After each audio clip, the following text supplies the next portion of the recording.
Well, we're still catching up with Kim in Thailand. So we're a couple of days after Christmas. It's the 29th of December still. So we got to find out how Kim's Christmas was in the depth of Thailand. So, Kim, I understand you're near the Andaman Sea. Is that right? Hey, kia ora, Max, and hello, everybody. Merry Christmas, Happy New Year to everybody, and let's hope the next one's a better one than the last one, especially for small businesses around the world. But yeah, Max, still here in Thailand, and for those who missed us last week, there's the beautiful Surin Bay here in Phuket. For many Kiwis who have been up this part of the world, we're encouraging everybody to come back as soon as they can, support the local community. Spectacularly beautiful place, lovely people.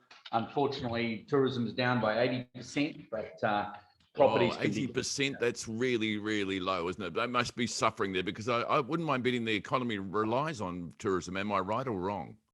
Almost totally. Yeah. So, and great people, but we're supporting them as much as we can. Tourists are coming back, but there's a 7-day lockdown occurred here again. On the inbound. So, and many airlines have stopped flying to various countries. Africa, Emirates has pulled out. In the meantime, here, I think British Airways, it's getting a bit dodgy. So we're leaving today, hopefully get back into Dubai in one piece. And what's going to happen? Are you going to be compromised by the fact that there's a shutdown there? Will you be able to get out all right? And also in Dubai, do you have to go into lockdown? No, not at all. Dubai's wide open. So no, we know we're out tonight, so that's fine. But back to your point about Andaman Sea, and not so much about the first world problems, but the third world problems. So yeah, I was this day 18 years ago, I was in Sri Lanka working on a disaster recovery project. Logistics executive group got a call on Boxing Day during the tsunami, just after the tsunami, from Davos, from the World Economic Forum, to deploy a team of logisticians. You were there just after that big tsunami hit Thailand, which was devastating. It killed thousands and lots of tourists as well, didn't it? Well, we got deployed. So the 250,000 people, 225,000 people were killed during the tsunami. Many of people remember that in 2004 on Boxing Day. We were asked to deploy, as I said, by the World Economic Forum in Davos, that happened to be meeting in Davos, to go to Sri Lanka to help open up the airport, because the military had lost control, what was the world's largest peacetime airlift operation, cargo operation.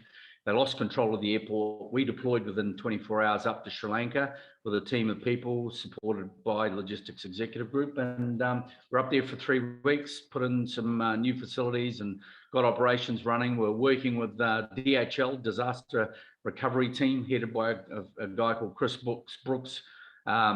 Weeks, sorry. And Chris is still the head of the disaster recovery team for DHL. So a shout out to Chris and his team worldwide.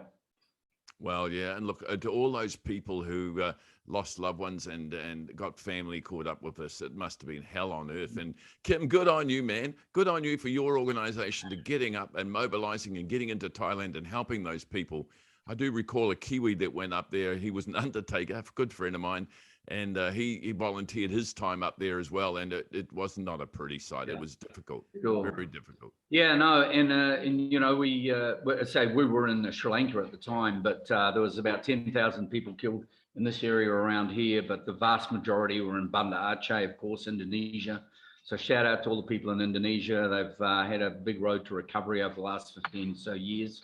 But yeah, we're in Sri Lanka at the time, but we're glad to help, and it's been part of the culture of our business ever since.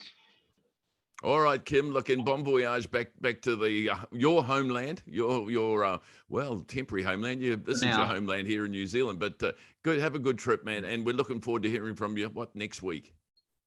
Yeah, thanks, Max, and shout out to everybody who's had a tough year. We from Logistics Executive Group, from the consulting arm, from the mergers and acquisitions arm, from the headhunting arm. We wish everybody a fantastic 2022. Make the best of it what you can. And, you know, just do the right thing and help other people out, and things will work out just fine in 2022.